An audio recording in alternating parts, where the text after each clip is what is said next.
Hello friends, जैसा कि हमने कहा था कि मनोविज्ञान और उनके सिद्धांत पर आधारित मैं एक वीडियो लेकर आऊँगी कि लेकिन इससे पहले मैं मनोविज्ञान है क्या उसके बारे में बताना यहाँ बहुत ज़रूरी है।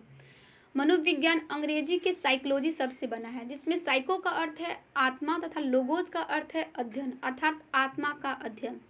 और यह बात 16वीं शताब्दी में कहा गया कि मनोविज्ञान आत्मा का विज्ञान है। उस समय के तत्कालीन दर्शन शास्त्री ने प्लेटो और अरस्तु और डेकार्तो ने कहा कि मनोविज्ञान आत्मा का विज्ञान है। इसलिए कहा जाता है कि मनोविज्ञान दर्शन शास्त्र से आया है और अरस्तु को मनोविज्ञान का जनक कहा जाता है। फिर उसके बाद 16वीं के बाद 17वीं शताब्दी आता है। फिर 17वीं शताब्दी में आत्मा का विज्ञान कहा नहीं गया, बल्कि मन और मस्तिष्क का विज्ञान कहा गया। और यह बात पूरी 17वीं पूरी 18वीं तक मान्य रहा कि मनोविज्ञान मन का विज्ञान है और मस्तिष्क का विज्ञान है। फिर 19वीं शताब्दी में कहा गया कि नहीं, मनोविज्ञान मन और मस्तिष्क का विज्ञान नहीं है, बल्कि चेतना का विज्ञान है। और तत्कालीन मनोवैज्ञानिक थे ओंट, जेम्स और टीचनर। फिर उसके बाद आता है 20वीं शताब्दी।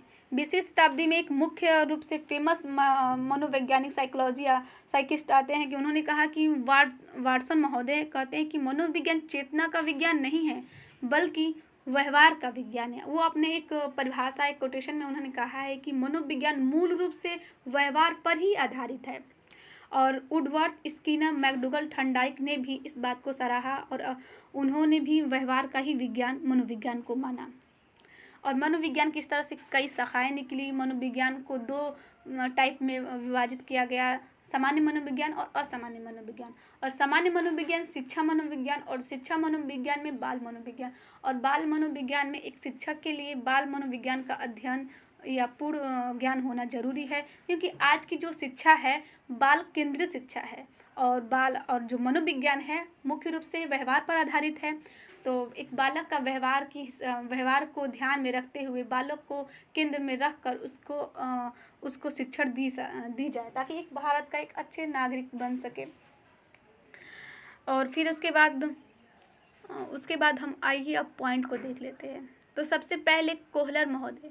कोहलर महोदय गेस्टाल्टवाद थे। मनोविज्ञान शिक्षा जो मनोविज्ञान है दो विचारधाराओं में भी विभक्त हुआ, जिसका एक है गेस्टाल्टवाद और दूसरा है व्यवहारवाद।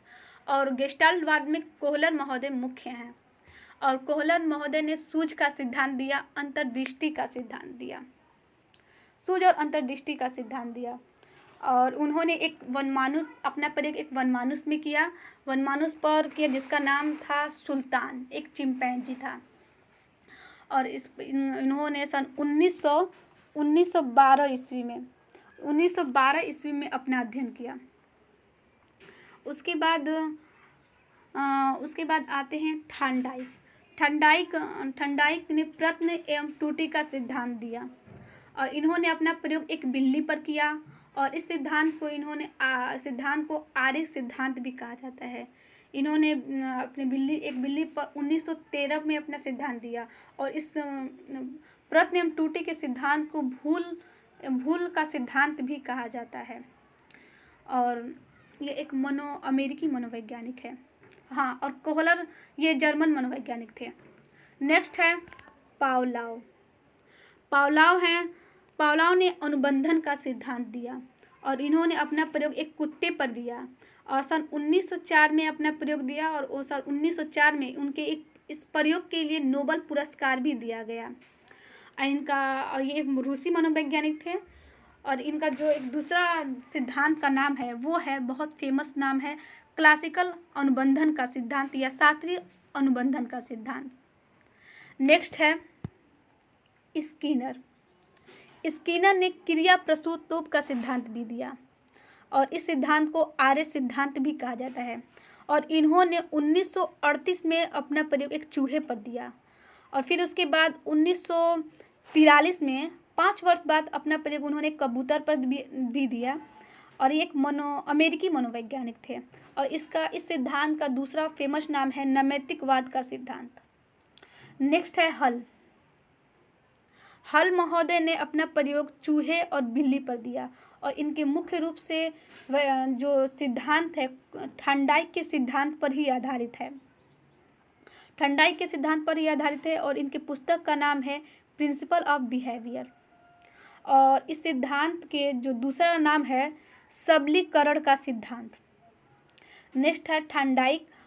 ठंडाई के 3 मुख्य नियम और 5 गौड़ नियम है, जिसमें से है अभ्यास का नियम पहला, दूसरा है तत्परता के नियम और तीसरा है प्रभाव का नियम। इन्होंने अभ्यास के नियम में बताया कि अगर कोई व्यक्ति किसी चीज़ पढ़ी हुई चीज़ को दोबारा पढ़ता है तो वह उसके मस्तिष्क में एक अस्थायित्व जगह लेती है। और दूसरा उन्होंने तत्परता का बताया कि अगर व्यक्ति किसी भी चीज़ के लिए अगर सीखने के लिए तत्पर है तभी वो सीख सकता है। जैसे कि मैं कब से आप लोगों को बता रही हूँ, अगर आप लोगों के अंदर सीखने की तत्परता नहीं है तो आप नहीं सीख पाएंगे।